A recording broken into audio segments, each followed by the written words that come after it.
Numbers chapter 22. Then the Israelites travelled to the plains of Moab and camped along the Jordan opposite Jericho.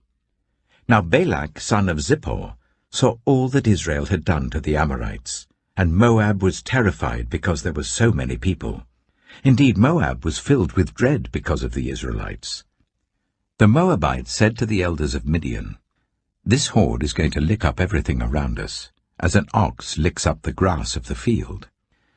So Balak, son of Zippor, who was king of Moab at that time, sent messengers to summon Balaam, son of Beor, who was at Pethor, near the river Euphrates, in his native land. Balak said, "A people has come out of Egypt. They cover the face of the land and have settled next to me. Now come and put a curse on these people, because they are too powerful for me. Perhaps then I will be able to defeat them and drive them out of the land. For I know that whoever you bless is blessed, and whoever you curse is cursed." The elders of Moab and Midian left, taking with them the fee for divination. When they came to Balaam, they told him what Balak had said.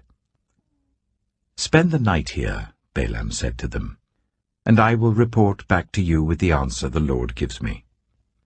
So the Moabite officials stayed with him. God came to Balaam and asked, "Who are these men with you?" Balaam said to God, "Balak, son of Zippor, king of Moab, sent me this message. A people that has come out of Egypt covers the face of the land. Now come and put a curse on them for me. Perhaps then I will be able to fight them and drive them away." But God said to Balaam, "Do not go with them. You must not put a curse on those people because they are blessed." The next morning Balaam got up and said to Balak's officials, "Go back to your own country, for the Lord has refused to let me go with you." So the Moabite officials returned to Balak and said, "Balaam refused to come with us." Then Balak sent other officials more numerous and more distinguished than the first. They came to Balaam and said, "This is what Balak son of Zippor says. Do not let anything keep you from coming to me, because I will reward you handsomely and do whatever you say. Come and put a curse on these people for me." But Balaam answered them, "Even if Balak gave me all the silver and gold in his palace, I could not do anything great or small to go beyond the command of the Lord my God. Now spend the night here so that I can find out what else the Lord will tell me." That night God came to Balaam and said, "Since these men have come to summon you, go with them, but do only what I tell you." Balaam got up in the morning, saddled his donkey, and went with the Moabite officials. But God was very angry when he went, and the angel of the Lord stood in the road to oppose him. Balaam was riding on his donkey, and his 2 servants were with him. When the donkey saw the angel of the Lord standing in the road with a drawn sword in his hand, it turned off the road into a field. Balaam beat it to get it back on the road. Then the angel of the Lord stood in a narrow path through the vineyards with walls on both sides. When the donkey saw the angel of the Lord, it pressed close to the wall, crushing Balaam's foot against it. So he beat the donkey again.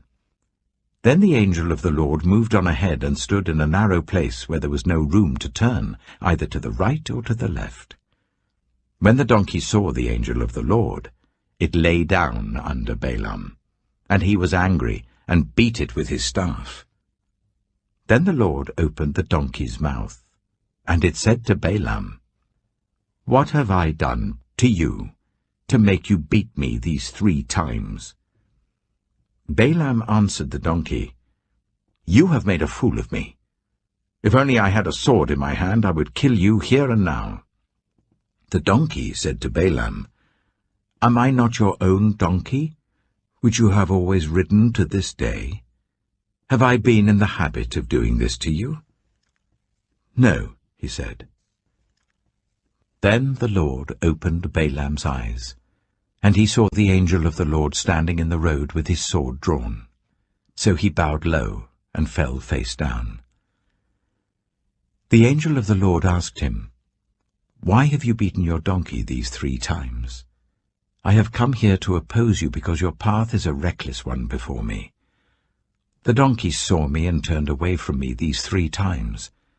If it had not turned away, I would certainly have killed you by now, but I would have spared it."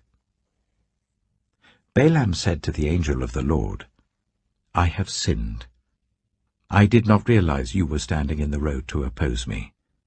Now, if you are displeased, I will go back."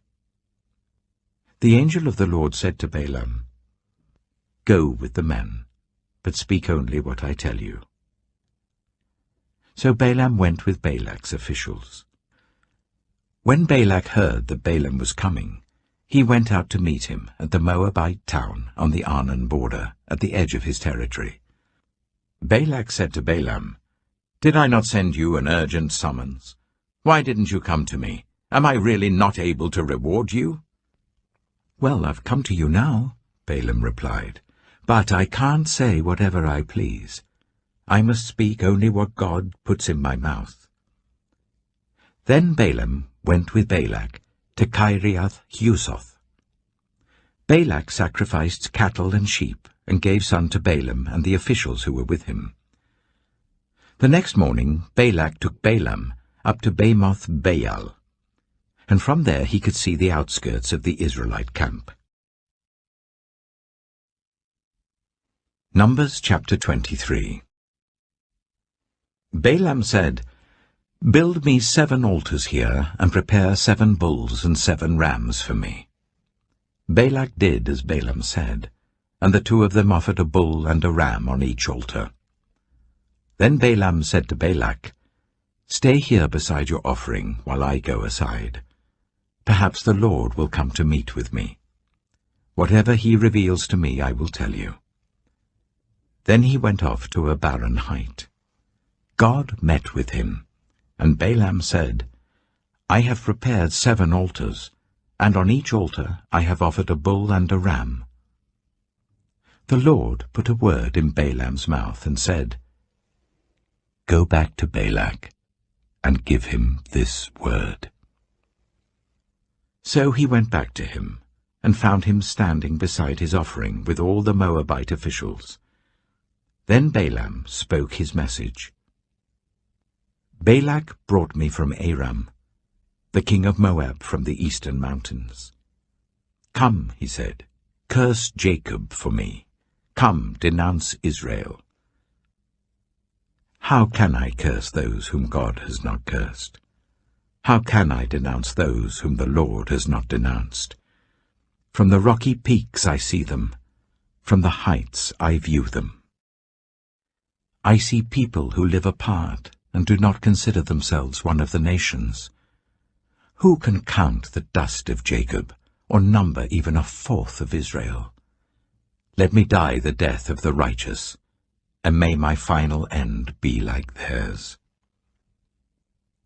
Balak said to Balaam, "What have you done to me? I brought you to curse my enemies, but you have done nothing but bless them." He answered, "Must I not speak what the Lord puts in my mouth?" Then Balak said to him, "Come with me to another place where you can see them. You will not see them all, but only the outskirts of their camp, and from there curse them for me." So he took him to the field of Zophim on the top of Pisgah, and there he built 7 altars and offered a bull and a ram on each altar. Balaam said to Balak, "Stay here beside your offering, while I meet with him over there." The Lord met with Balaam and put a word in his mouth and said, "Go back to Balak and give him this word." So he went to him and found him standing beside his offering with the Moabite officials. Balak asked him, "What did the Lord say?" Then he spoke his message. "Arise, Balak, and listen. Hear me, son of Zippor. God is not human, that he should lie, not a human being, that he should change his mind. Does he speak and then not act? Does he promise and not fulfill? I have received a command to bless. He has blessed, and I cannot change it. No misfortune is seen in Jacob, no misery observed in Israel. The Lord their God is with them. The shout of the king is among them. God brought them out of Egypt. They have the strength of a wild ox. There is no divination against Jacob, no evil omens against Israel. It will now be said of Jacob and of Israel, see what God has done. The people rise like a lioness. They rouse themselves like a lion that does not rest till it devours its prey and drinks the blood of its victims. Then Balak said to Balaam, neither curse them at all, nor bless them at all. Balaam answered, did I not tell you I must do whatever the Lord says? Then Balak said to Balaam, come, let me take you to another place. Perhaps it will please God to let you curse them for me from there. And Balak took Balaam to the top of Peor, overlooking the wasteland. Balaam said, build me 7 altars here, and prepare 7 bulls and 7 rams for me. Balak did as Balaam had said, and offered a bull and a ram on each altar. Numbers chapter 24. Now when Balaam saw that it pleased the Lord to bless Israel, he did not resort to divination as at other times, but turned his face toward the wilderness. When Balaam looked out and saw Israel encamped tribe by tribe, the Spirit of God came on him, and he spoke his message. The prophecy of Balaam, son of Beor, the prophecy of one whose eye sees clearly, the prophecy of one who hears the words of God, who sees a vision from the Almighty, who falls prostrate and whose eyes are opened. How beautiful are your tents, Jacob, your dwelling places, Israel. Like valleys they spread out, like gardens beside a river, like aloes planted by the Lord, like cedars beside the waters. Water will flow from their buckets, their seed will have abundant water. Their king will be greater than Agag, their kingdom will be exalted. God brought them out of Egypt, they have the strength of a wild ox.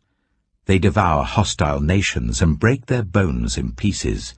With their arrows they pierce them.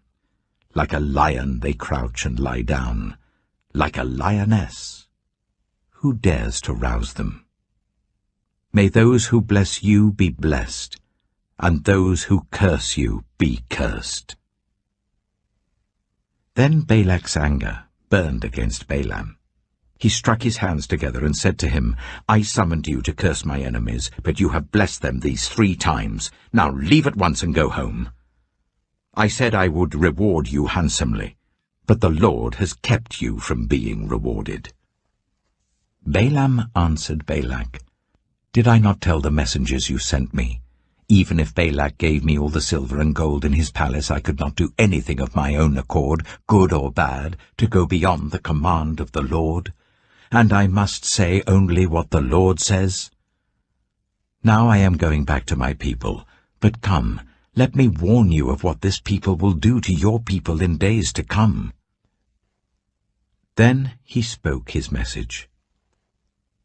The prophecy of Balaam, son of Beor, the prophecy of one whose eye sees clearly, the prophecy of one who hears the words of God, who has knowledge from the Most High, who sees a vision from the Almighty, who falls prostrate and whose eyes are opened. I see him, but not now. I behold him, but not near. A star will come out of Jacob, a scepter will rise out of Israel. He will crush the foreheads of Moab, the skulls of all the people of Sheth.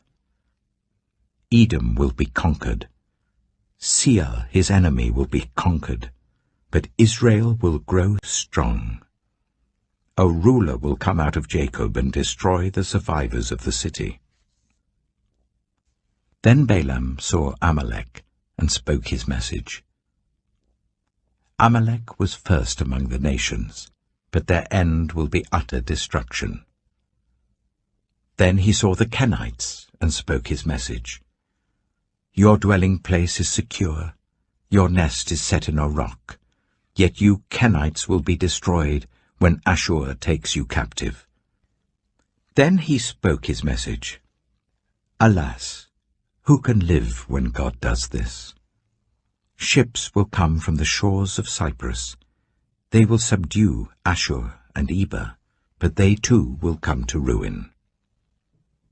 Then Balaam got up and returned home, and Balak went his own way.